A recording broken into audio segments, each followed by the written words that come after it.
কাছে যাব, তবে তার আগে ব্রাত্য বসু একটা বক্তব্য এই মুহূর্তে আসছে শিক্ষামন্ত্রী রাজ্যের। এই যে এক একটা কলেজে এক এক ধরনের ঘটনা প্রত্যেকটা মুহূর্তে ঘটে যাচ্ছে, সেখানে ব্রাত্য বসু রাজ্যের শিক্ষামন্ত্রী কি ভূমিকা রেখেছেন, কি বক্তব্য রাখছেন শুনুন। ডাক্তারবাবু, রাজ্যের একাধিক কলেজে প্রাক্তনীরা এখনো অবধি ঢুকছে, নাম জড়াচ্ছে আপনার রাজনৈতিক দলের ছাত্র সংগঠনের। আচ্ছা, সেটা তাহলে আমার মনে হয় যে ছাত্র ফ্রন্টকে জিজ্ঞেস করুন। এটা ছাত্ররা তো ঠিক উচ্চশিক্ষা দপ্তরের সঙ্গে সরাসরি যুক্ত নয়, এটা বলা মুশকিল হবে। কিন্তু কলেজগুলো বা বিশ্ববিদ্যালয় আপনার অধীনস্থ, কলেজে গিয়ে এরকম দাপাদাপি, কোথাও যৌন নির্যাতনের অভিযোগও আসছে। এটা নিয়ে তো আমার বক্তব্য যেটা বলার বলেছি, যেটা ল কলেজ নিয়ে পরিষ্কার আমরা সুপারিশ করেছি যে একদম বহিষ্কার করা হোক। আমার মনে হয় এড়িয়ে যাওয়ার জন্য এর থেকে সহজ উত্তর ব্রাত্যবাবু দিতে পারতেন না, এর থেকে সহজ উত্তর ওনার কাছে ছিল না। আমি একটু অজিতকের কাছে যে অজিতকে, আমি দেখতে পাচ্ছি যে বিগত কয়েক বছর ধরে বিভিন্ন কলেজগুলোতে কোনো নির্বাচন হয় না, আচ্ছা হলো না, এবং প্রত্যেকটা ইউনিয়ন রুমে এই তৃণমূল কংগ্রেস দাদাগিরি চালায়, গুন্ডাগিরি চালায়। তার মানে আমি এক কথায় কোটান কোট এটাই বলতে পারি যে নিজেদের রাজনৈতিক একটা পীঠস্থান, একটা দলীয় রাজনীতি করার জন্য প্রত্যেকটা কলেজের ইউনিয়ন রুমকে ব্যবহার করে তৃণমূল কংগ্রেস। এটা একটা স্টেটমেন্ট, এটা হ্যাঁ অথবা না হতে পারে। অজিত কাকুকে দিয়ে শুরু হোক।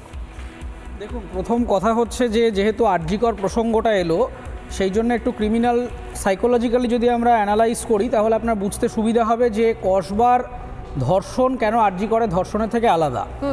দুটোই ধর্ষণ, কিন্তু আমাদের আরজিকরের যিনি মূল অভিযুক্ত বা কনভিক্টেড সঞ্জয় রায়, তার ধর্ষণের পেছনে সাইকোলজিটা ছিল কমপ্লিটলি যৌন লালসার জন্য একজন নারীকে নির্যাতন। রাইট। কসবা ল কলেজে এই যে মনোজিৎ নামের যে অদ্ভুত জন্তুটি, যিনি এখন বিচারাধীন রয়েছেন, এই প্রাণীটির ধর্ষণের পেছনে আপনি যদি তার অ্যাক্টিভিটিস দেখেন এবং সাইকোলজিক্যালি অ্যানালাইজ করেন, আপনি বুঝতে পারবেন যে কেবলমাত্র যৌন লালসা নয়, এখানে এর সাইকোলজির মধ্যে ঘোরাফেরা করছে দ্য কোয়েশ্চেন অফ পাওয়ার, ক্ষমতা। যে তুমি আমার একজন জুনিয়র বা কলিগ, কিংবা তুমি আমার অধীনস্থ একজন, তোমাকে আমি কন্ট্রোল করতে পারছি না। যে কোনো ক্রিমিনালের ম্যানিপুলেশন, ডমিনেশন, কন্ট্রোল, এই তিনটে ক্ষমতা যে কোনো ক্রিমিনালকে একজন ক্রিমিনাল বানায়।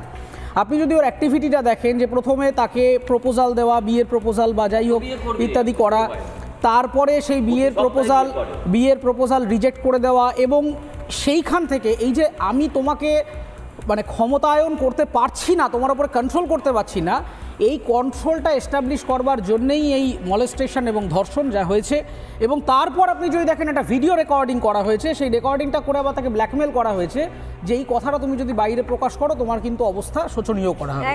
তার মানেটা হচ্ছে খুব সিম্পল, যে আমি এই যে ভিডিও রেকর্ডিংটা করে তোমার যে সম্মানটা, তোমার যে আসল মানুষ হিসাবে তোমার যে সম্মানটা আমি আমার কাছে নিয়ে নিলাম, এইবার তুমি আমার অধীনস্থ হয়ে যাবে। কিন্তু আমরা অত্যন্ত সৌভাগ্যবান যে এইরকম একজন মেয়ে আমাদের সমাজের বুকে রয়েছেন, যিনি এই সমস্ত ফালতু জন্তুর কথায় একেবারে ভয় না পেয়ে তিনি থানায় গেছেন এবং মামলাটা রেজিস্টার করেছেন। আমরা তার জন্য গর্বিত।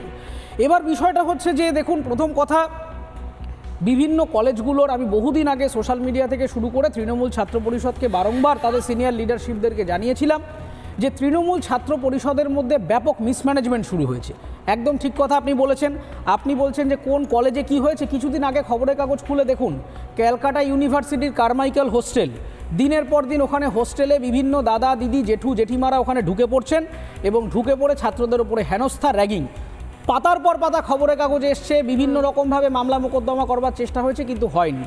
মূল বিষয়টা হচ্ছে যে একজন মানুষ, তিনি তার কোর্স শেষ হয়ে যাচ্ছে, আমাদের স্ট্রিক্ট নিয়ম মানতে হবে প্রতিষ্ঠানে যে ভাই তুমি যতক্ষণ পর্যন্ত কোর্সে এনরোলড, তুমি ততক্ষণ পর্যন্তই এই ক্যাম্পাসে একজন ছাত্র হিসেবে অ্যাকনলেজড আসবে। তোমাকে এই জায়গাটাই তো করা সম্ভব হচ্ছে না। এই যে নয়না চট্টোপাধ্যায় বা তার আগেও একজন ছিলেন দেবাশিস চট্টোপাধ্যায়, আমি যদি নামটা ভুল না বলে থাকি, ল কলেজের, এরা কিন্তু নিজেদের মতো করে চিঠি লিখেছিলেন একবার করে এই মনোজিৎ মিশ্রের এগেইনস্টে, পুরনো ঘটনা, কিন্তু তারপরেও কোনো ফল হয়নি।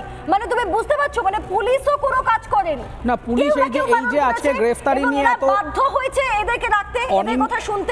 আমার বন্ধুবর অনিন্দদা তিনি যে বললেন না যে দেখো পুলিশ গ্রেফতার করেছে, বিরাট মহান কাজ করেছে, আমি তাহলে ওনাকে মনে করাতে চাইবো যে 2014 সাল থেকে একের পর এক মামলায় মনোজিৎ মিশ্রের নামে আছে, এবং শ্লীলতাহানির মামলা রয়েছে, লোককে অ্যাটেম্প টু মার্ডারের মামলা রয়েছে, হুমকির মামলা রয়েছে, তাতেও সে গ্রেফতার হয়েছে। তাহলে সে বেল পেল কি করে? যদি বেল সঠিকভাবে পেয়ে থাকে তার মানে প্রসিকিউশন ঠিকভাবে কাজ করেনি। শ্লীলতাহানির মামলা হওয়ার পর তাহলে সেই লোকটা কলেজে চাকরি পেল কি করে? কলেজ অ্যাডমিনিস্ট্রেশনগুলো একেবারে করাপ্টেড হয়ে গেছে। প্রত্যেকটা কলেজ প্রশাসনে এই নেতার লোক, নেতার দাদা, নেতার পিসি এদেরকে বসিয়ে রেখেছে, তারা রোবট। তাদের কাজ হচ্ছে যা বলবে আমি তাই সই করে দেব। আমার মনে হয়, আমার কনক্লুডিং রিমার্ক এটাই, যে এটাই নিয়ম হওয়া উচিত। তোমার কোর্স শেষ হয়ে যাবে, তোমার নেতা হতে হয়, তুমি বাইরে গিয়ে, প্রতিষ্ঠানের বাইরে গিয়ে নেতা হও। কলেজ প্রতিষ্ঠানে দরজাটা তোমার জন্য ততদিনই উন্মুক্ত থাকবে ছাত্র হিসেবে যতদিন তুমি সেই কোর্সের অংশ। কোর্স শেষ হয়ে যাবে, গেট আউট। এই পলিসি যতদিন না পর্যন্ত হস্টেলগুলিতে, শিক্ষা প্রতিষ্ঠান, স্কুল, কলেজ এই জায়গাগুলিতে করা হচ্ছে, ততদিন পর্যন্ত এই দাদা কালচার, দিদি কালচার, র্যাগিং কালচার কিন্তু কোনো দিন বন্ধ করা যাবে না।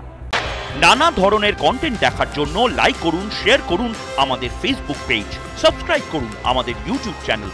পাশাপাশি অন্যান্য ব্রেকিং নিউজের জন্য অবশ্যই চোখ রাখুন রিপাবলিক বাংলায়।